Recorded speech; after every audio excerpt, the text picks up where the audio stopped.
So we are reading Zero Limits by Joe Vitale and Dr. Hugh Lin. We are on chapter 7, page number 74 of the book and 74 of the PDF.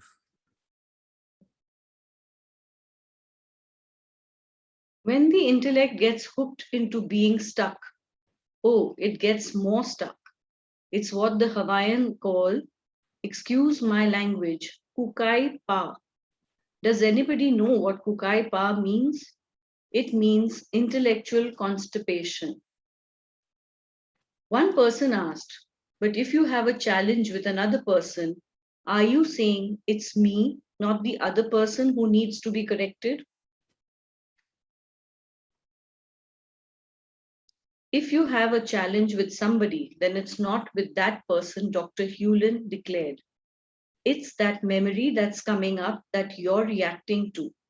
That's what you have a challenge with. It is not with the other person.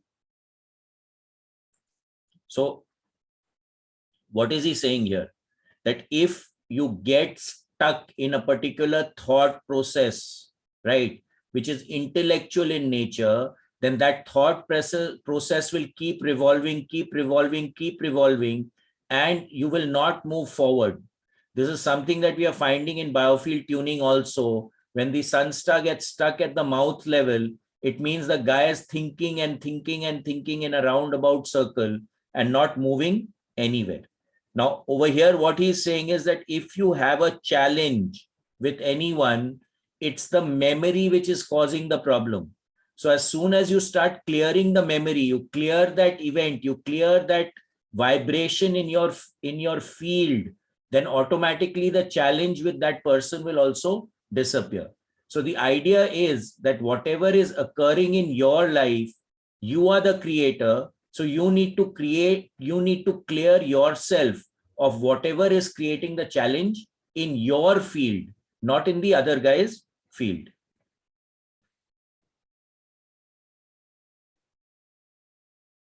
Now, I worked with people who hated their husband or hated their wife. A woman one time said, I'm thinking about going to New York. I'll have a better chance. Then I heard the divinity say, well, wherever she goes, that's what goes with her. So now this is important, right? Now over here, what is he saying? That you may shift your location, but your field will always go with you.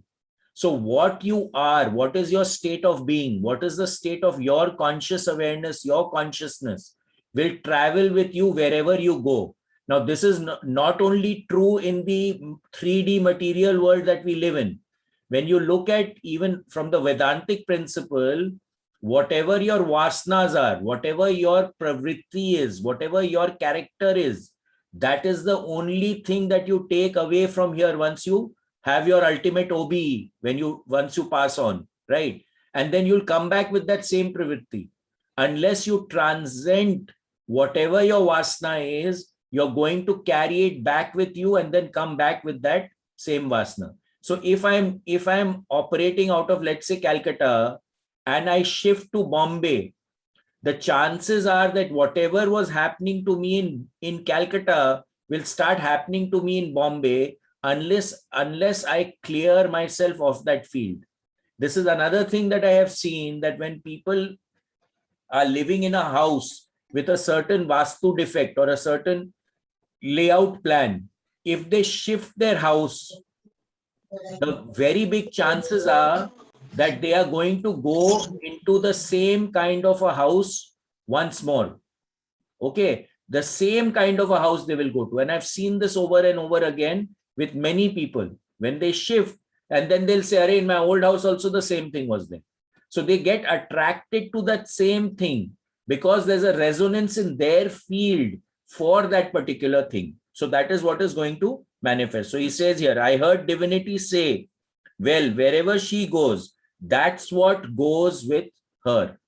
Okay, so the hate. So over here, what is saying? People who hate their husband and hated their wife. Now, even if they shift the town, the hate will still go with them. And this is true with everything that is in your character.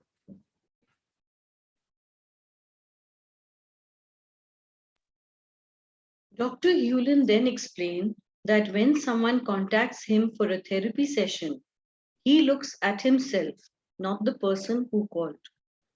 For example, recently I got a call from the daughter of a woman who is 92. She said, "My mother has had these severe hip pains for several weeks." While she was talking to me, I was asking the question of the divinity: what is going on in me that I have caused that woman's pain? And then I asked, how can I rectify that problem within me? The answers to these questions came, and I did whatever I was told. So, Maybe a week. so what is happening over here now, right? He is going to divinity and asking what to do. So this is very much like what we do in the one breath technique, where we actually go into that state of consciousness and ask in that expanded state for the solution or the answer to the problem or the question that we are putting up. Now, the more you use that process, the better it will become for you. So you are not answering the question from your memory, right? From the small guy. You're going into that expanded state, which is connecting with the big guy, and then getting a download for the answer. So it becomes not operating from memory, it becomes operating from inspiration. And what you're inspired to do, you actually start following it and doing it.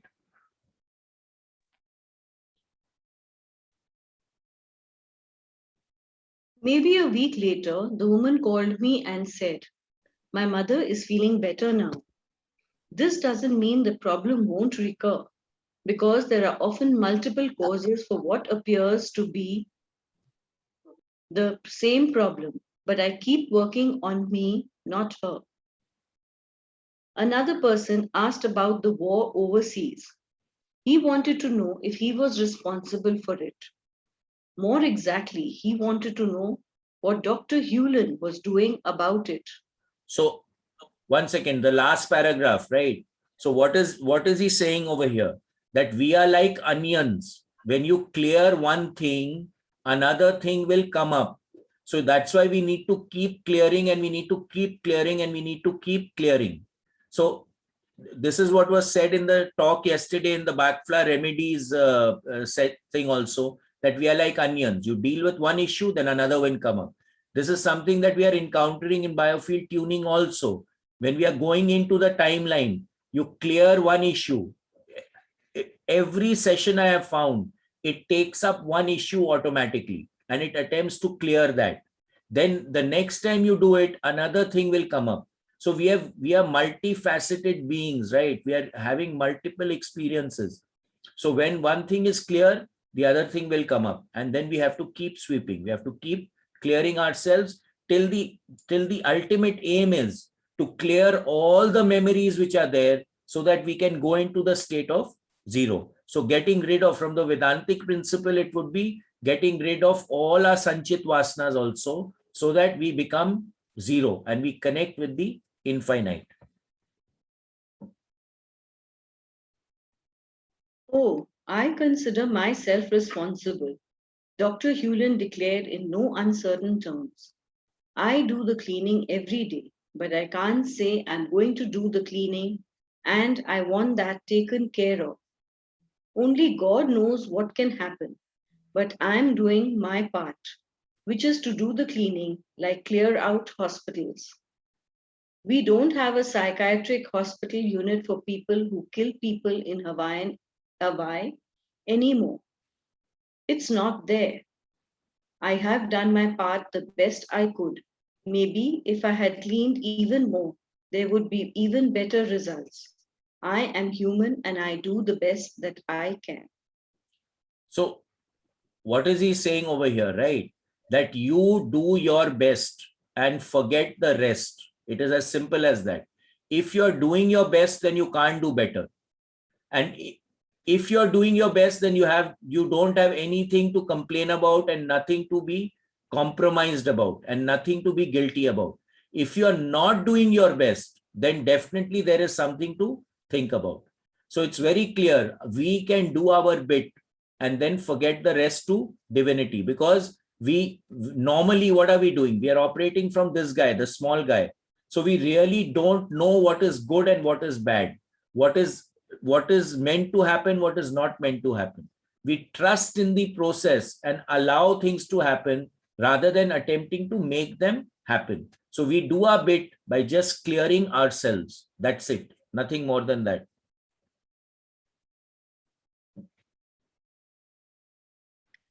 I could see that Dr. Hewlin was getting tired and sensed he wanted to end the evening. It had been a remarkable time for all, but it didn't stop that evening. The next morning, after our evening lecture and dinner, some people had breakfast together, including me, Dr. Hewlin, Elizabeth McCall, author of The Tao of Forces, and a few others. Whenever I'm around Dr. Hewlin, I begin to get quiet inside. I might be feeling the zero state. I might not. Who knows? So again, over here, the point becomes that when you are in the presence of a person who's vibrating at a higher frequency than you tend to start resonating with that particular person. So as Dr. Hugh is getting close to the zero state in his presence, and because Joe Vitale is also connecting and observing what is happening to Dr. Hewlin, or what is Dr. Hewlin all about, his vibratory frequency is also tending to go towards zero. But at one point, I had the sudden inspiration to hold a weekend event and call it something like the Manifestation Weekend. I don't know where the idea came from. At least I didn't at the time. Now I know it was an inspiration from divinity. But over breakfast, it felt like a good idea I didn't want. So again, when you are open to these inspirations, right, you will get a feel of it, that what is being downloaded, what needs to manifest, what does not need to manifest.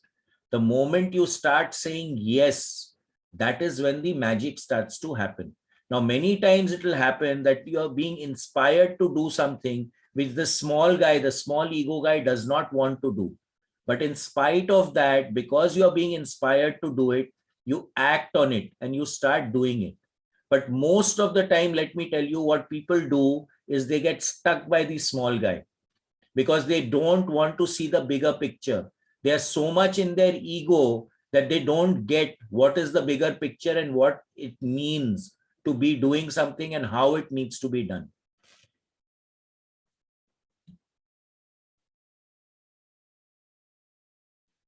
I was busy with projects, travels, promotions, fitness contests, and more. I didn't need another to-do item on my plate. I tried to resist the idea. I decided to wait and see if it would just go away. It didn't. It was still in my head 3 days later. Dr. Hewlin told me that if an idea is still there after several cleanings, act on it. So I wrote what may become my most poorly written email of my entire life and sent it to my database of contacts. To my amazement, one person called and registered for the event 3 minutes after I sent out the email. She must have been sitting there in front of her computer, almost waiting to hear from me. So this becomes an important parameter over here. And he said it very well. Even after clearing, if that idea is still there, that means that it wants to manifest. I would say that if you can really get into that feel, feel the tasir, feel the feel of that thought, of that inspiration, you will get to know the moment it comes in, whether you need to act on it or not. Because that it has a specific feel. It's for you to develop that feel. No one can make it develop. No one can develop it for you. The moment you start developing it, then you'll have an understanding. This is something that needs to be done. This is something that doesn't need to be done. Okay. And it's actually very powerful. Now, the issue can sometimes become that people around you are not vibrating at that same field and that same frequency. So they will tend to pull you down. The point here again becomes that you need to maintain your vibratory field, your resilience about what is happening. If you can maintain your center, then you will be okay. If your center shifts, then you will fall. Again, it acts like the plateau state, what we have been talking, that there is growth, then you come to a plateau. And in the plateau, there is a stress which is automatically created because there is no growth. Things start to chug along. There is no growth, there is no chaska over there. And then at that point, it can create a drop for you. But if you can maintain that resilience, then the next level of growth can automatically start. But you have to be a little persistent and stick it out. That's the basic game.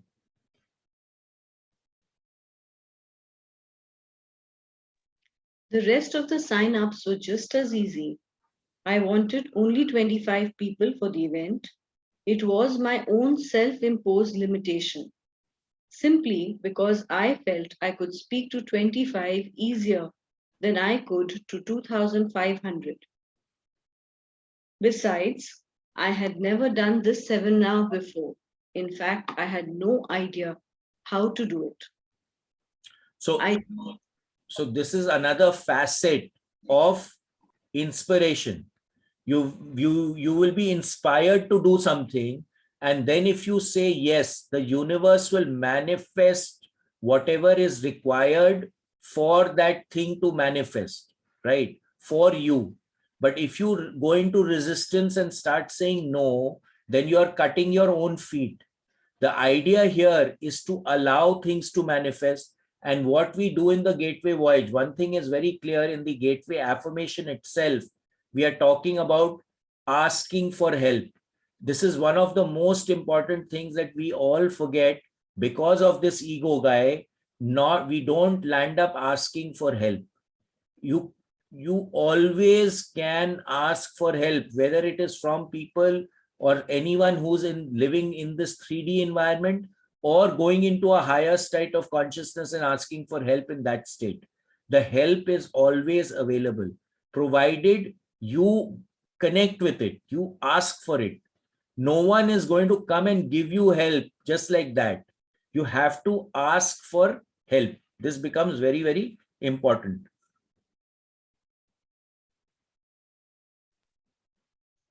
I told Dr. Hewlin about the inspiration and my concerns. My only advice is to not plan, he said. But I always plan, I explained. I write out my talks, create PowerPoints, and have handouts. I feel better when I know where I'm going in my talks. So now what is happening over here? Dr. Hugh is telling him, don't plan, right? Just go into that process and allow it to manifest. Rather than working from the small guy, work from the big guy and allow things to happen in a very generic and a very normal manner. Now, our normal way of working is not like that.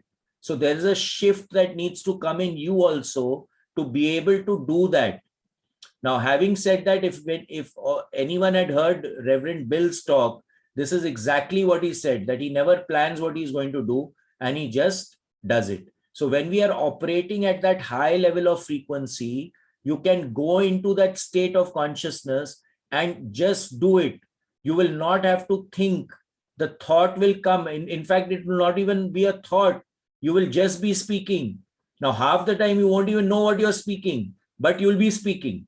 You know, that kind of scenario starts to manifest.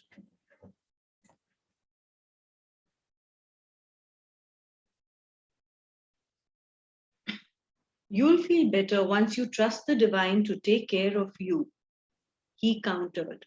We'll clean on this. By that, I knew he meant that because the issue came into his experience. It meant it was something he needed to clear too. Again, everything is shared. Your experience is my experience and vice versa, once we are aware of it. So you will feel better once you trust the divine to take care of you. How many of us actually trust in that greater awareness, in that bigger consciousness, in that universal consciousness that we will be taken care of? Okay, there is a blessing. You don't wish abundance and too much on anyone. There is a blessing. I wish you enough. So what does that imply?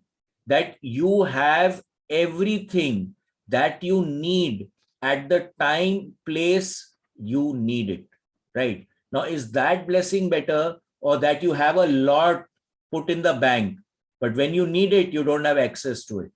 So what's the point of that, right? So over here, he is very clearly saying you will feel better once you trust that divinity will take care of you. Now, if you trust that divinity will take care of you, then you don't need to hoard anymore, because you know that whatever you need will manifest for you at that point in time.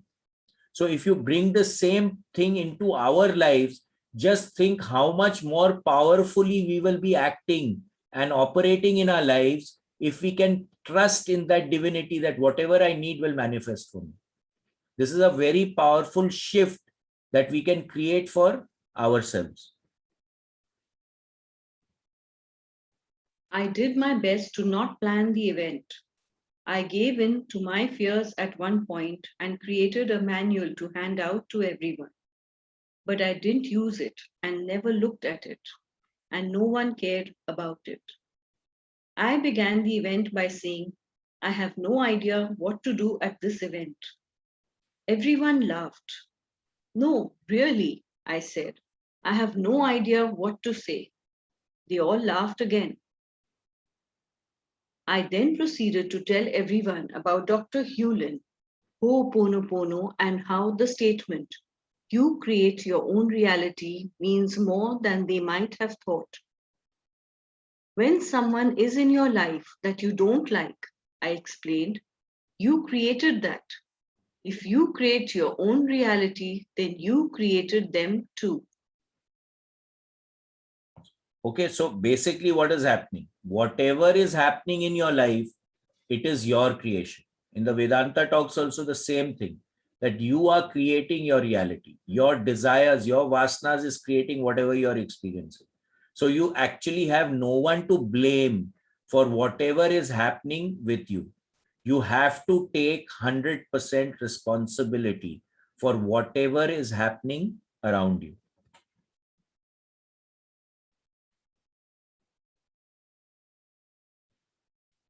The weekend was wonderful. Even today, when I look at the group picture of everyone from that event, I feel the love we all shared. You can see this picture at www.beyondmanifestation.com. But this was only the beginning for me. I still had much to learn. So we are learning all the time. The day you decide that you know enough, you're finished, because then you will start to stagnate, and anything that stagnates rots.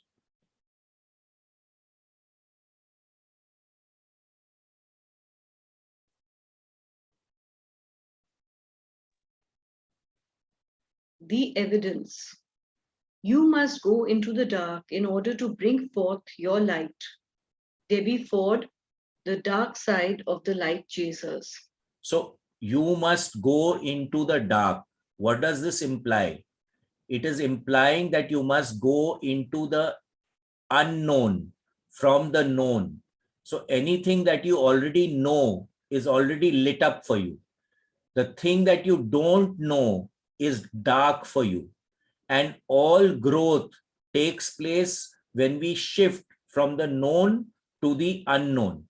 Otherwise, there will be no growth. If you're only stuck with what you know, how can there be any growth, right? You have to raise the bar. You have to go and touch what is unknown. This is something that we read about in Magical Child also, where in the matrix system, the child moves from one matrix to the other matrix. If a child gets stuck in one matrix only, then there can be no growth for the child. The simple in the first or the second matrix, where the child is connected to the mother, He will move a little away from the mother and then come back. Then he'll move a little further away and then come back. Then he'll move a little further away and then come back. And then ultimately he gets the confidence to move without the mother and then start to move out in the world. But still, you need to connect back to base once in a while. So that's why, again, I'm repeating this, that in all the kind of processes that I've been observing and going through, one thing is very clear. If you're not clear with your parents, right, which is the central matrix of your creation in this 3D environment, a lot of issues you will be carrying forward in the rest of your life. So again, over here, you must go into the dark in order to bring forth your light. So to grow, you have to go into the unknown.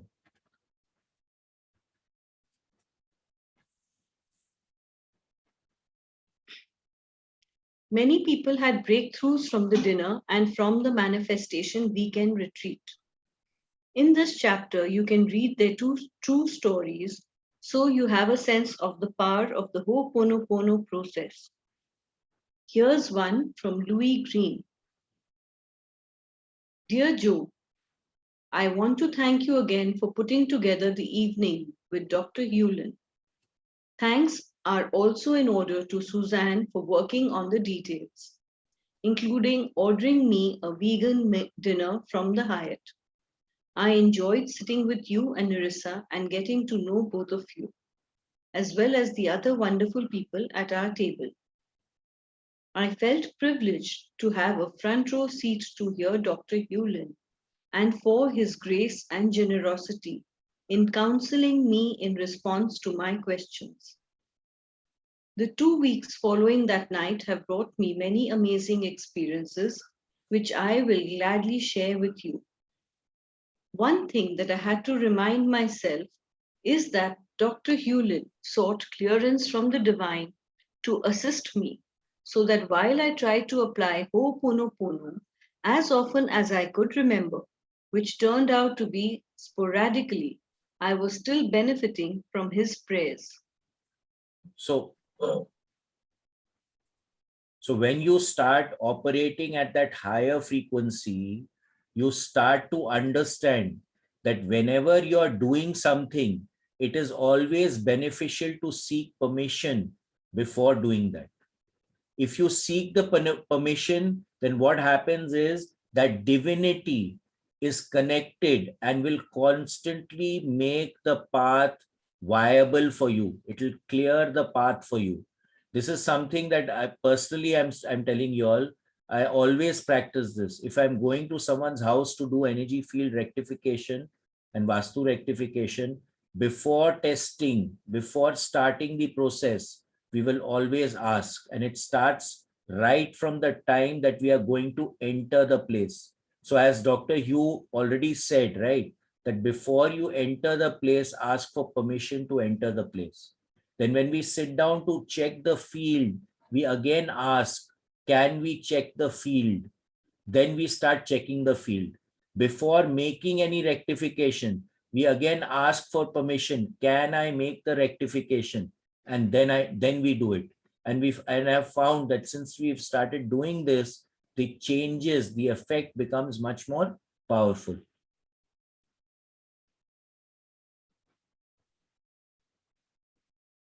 I received the request for Dr. Hewlin's stories right after listening to the recording. The first experience I will mention is the email from Suzanne inviting stories and responses from the evening with Dr. Hewlin. Interestingly, I purchased Life's Missing Instruction Manual and downloaded the MP3 recording of you and Dr. Hewlin. I had literally just finished another listening to the recording when I found Suzanne's email in my inbox. So what happened over here?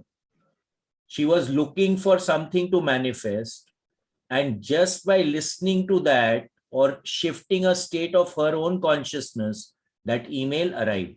So this is very much like what we are experiencing with liquid luck also, right? So you're creating that portion where you're putting in gratitude, love, appreciation, and all that stuff and making that vial for yourself. And whenever you drink that vial, you start feeling lucky. So there's a shift in your state of conscious awareness.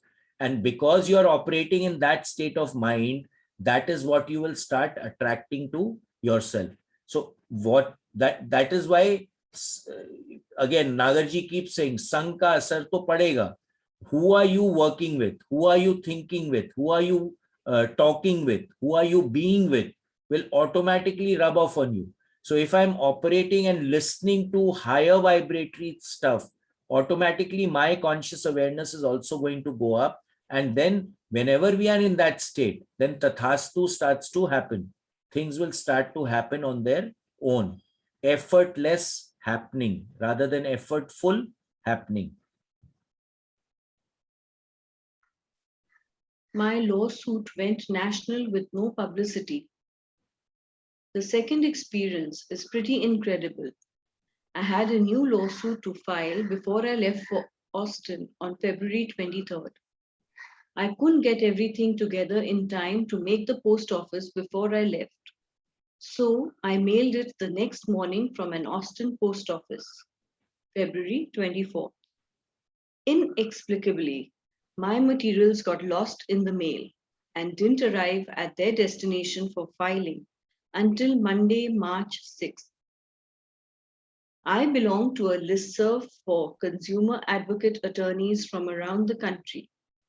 Last Friday, an attorney from Connecticut posted a capsule summary of a case that had been filed in Canadian County, Oklahoma, and asked if my colleagues in Tulsa had filed it. I almost fell over. It was my case. I emailed her back and called her office to find out how she found out about it. Then I spent the next hour trying to find something on Google. No luck.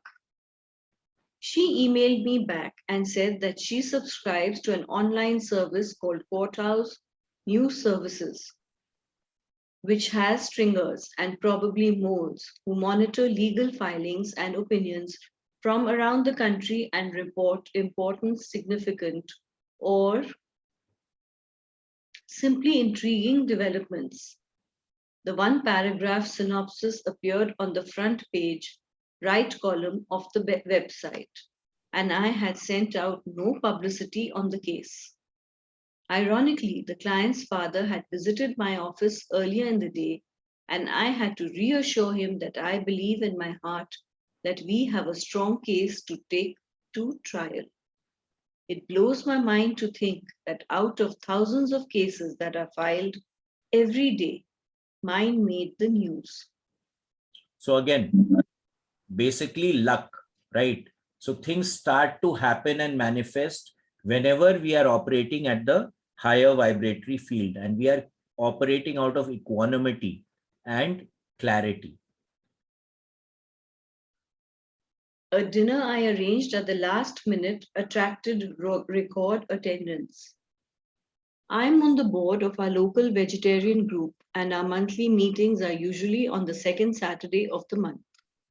When I checked with the president about a place for the March meeting, I found out that no arrangements had been made. I volunteered to pick up the ball on Tuesday, February 28th. I went to the top restaurant on my list, only to find out that the owner was out of town until Friday, March 3rd.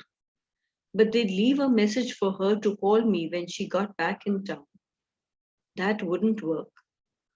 The next day, Wednesday, March 1st, I went to a Thai restaurant that had been open for only a month. I spoke to the manager and asked if they could do a vegetarian dinner buffet. I told him that based on my experience, 20 people would be a lot, and a really good turnout would be a little over 30. He said they could do it, but would want a $100 deposit to make sure that they wouldn't take a hit if they bought a lot of extra food and no one showed up. I picked the menu, and it was an incredible deal. Vegetarian sushi, soup, 4 entrees, dessert, and tea for $8. He said he would check with the owner and I'd have to arrange for the deposit check. On March 2nd, we were able to confirm it. I wrote a short announcement that the president could take and put it into our e-newsletter and emailed it to her. The dinner would be Saturday, March 11th, and I requested RSVPs by Thursday, March 9 at 5 p.m. Normally, our president gets the monthly newsletter out by a couple of days either before or after the first of the month. Most people get their newsletter by email and some get it by snail mail. We also post it at local health food stores and libraries.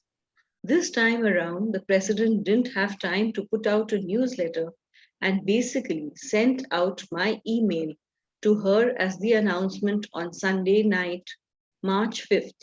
The snail mail notices went out by postcard on Monday, and there were no public postings. I was beginning to think that we'd be lucky to get our 20 for the dinner. On Monday, the RSVP started to trickle in. I heard from a couple of people, a few more came in on Tuesday, so I thought we'd get the 13 minimum we guaranteed with the deposit. However, starting on Wednesday, the RSVPs came pouring in like never before. By the end of the day, we were up to 37. It occurred to me that we might experience a different kind of problem. So I called the manager and asked him what the capacity of the restaurant was. He said 65. The responses kept rolling in on Thursday, and by the time we hit our deadline, we were up to 55. I was not very productive at work that day because I was so excited and focused on checking my email every few minutes. Attractor factor? I called the manager and asked if they could handle that many, and he said sure. I take a Kabbalah class on Thursday evenings and didn't get home that night until 9. I checked phone and email and received even more reservations. The count got up to 67. I began to seriously think about what to do with the overflow. My brilliant idea was to see if I could get the late responders who were begging to be able to attend to come a little later. More responses came in on Friday and Saturday. We got up to a stunning number of 75. The event was a raging success. Not everyone who reserved attended, and a few showed up who didn't reserve at all. Typical. The energy in the restaurant was awesome. As before long, we had filled every seat in the place. This made a great impression on several people who had made the Thai buffet their first event. Some of the old-timers who were founding members over 10 years ago said that this was the record attendance for a Vegetarians of Oklahoma event. Staggering, the seating worked perfectly. There were some who came for dinner and had to move on to other Saturday evening activities. There were always seats available for those who came later. The people at the restaurant were understandably pleased because they'd never had a group that large in before. So when when you go into the flow, then things suddenly just start happening. And again, this was totally effortless, right? He just sent out an email and that's it. So when you are clear, clarity automatically starts to resonate and things really start to happen. This we have felt in many events when people post on the healing group for any kind of an event and people send reballs for that event. We find that everything works like clockwork in the event and works flawlessly in spite of any kind of hitch which may be there. The solutions always get found and things work really beautifully most of the time. This is what has been our experience. So again, it's becoming clear. It's becoming having clarity in your thinking, in your being, in your emotional state, as well as your spiritual state. The more close you become to zero, the better things start manifesting for you.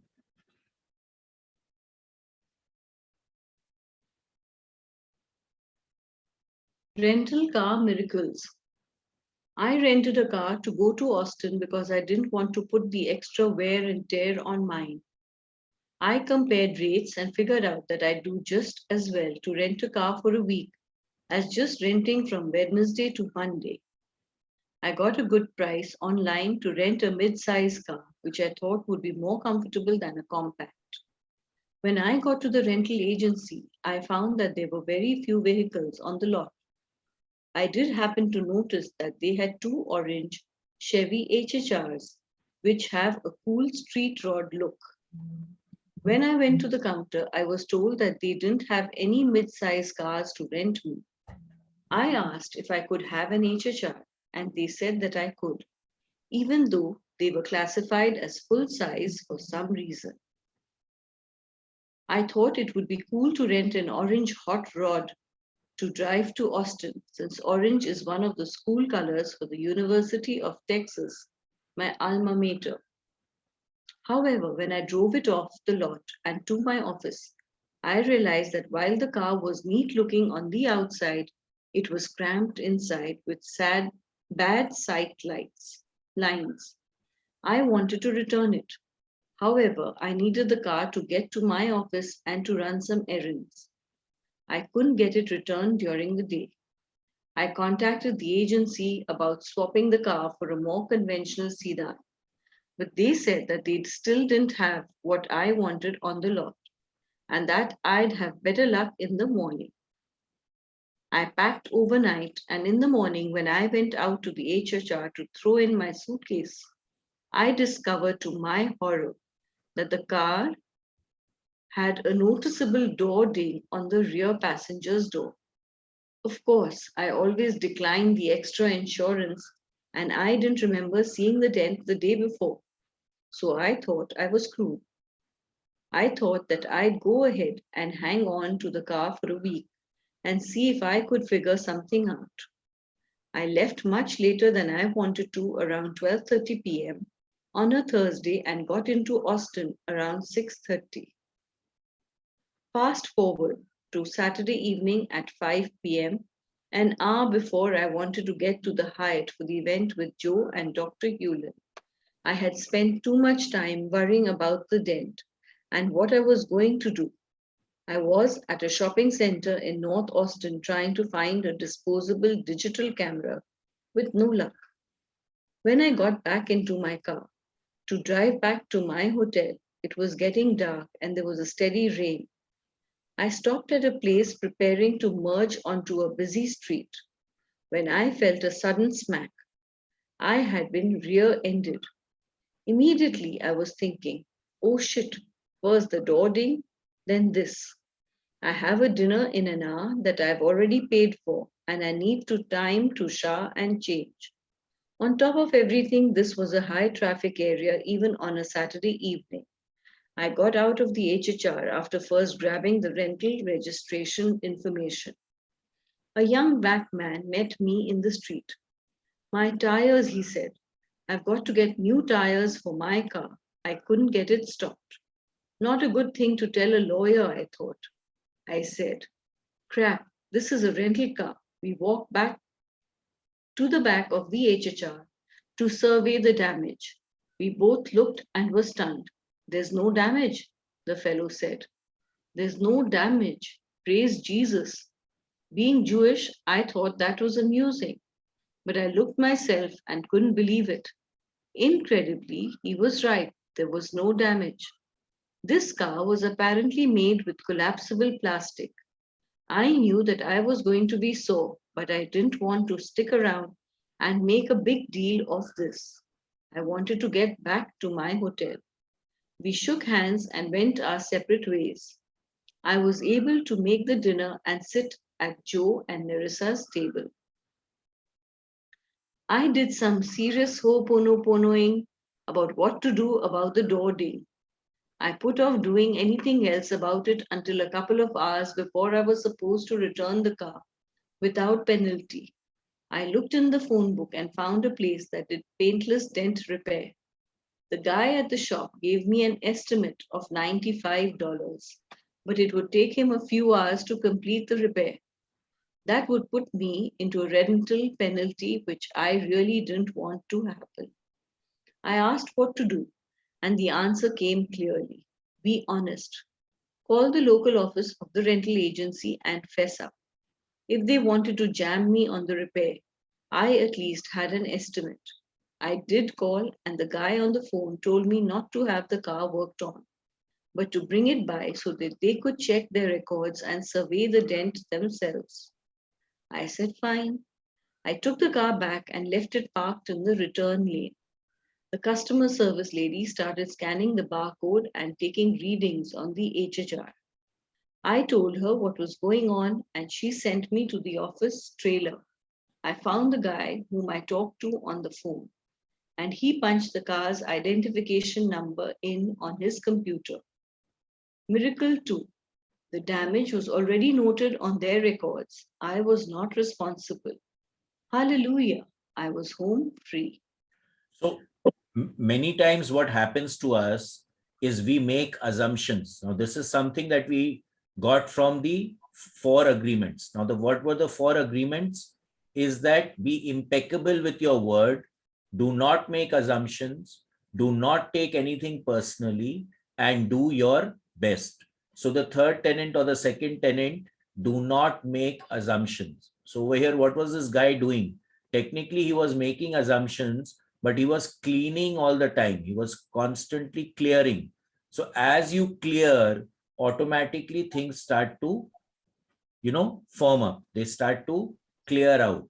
And that's what he was doing over here. And this is something that we are finding over and over again, even with the reball. People are getting late to reach the airport. They put a reball, they get clear traffic, or the plane gets delayed, or the guy is waiting for them right at the door of the airport to take them to check them through. Something like that or the other keeps happening. And we've seen this multiple times. Of course, in COVID times, no one is traveling, so we don't get those requests. But in the previous years, we used to get a lot of requests like that, and things actually used to manifest. I think we can stop here. Of course, these are all examples that are there. Maybe we can skip this part if you all want to say. Let me stop the recording.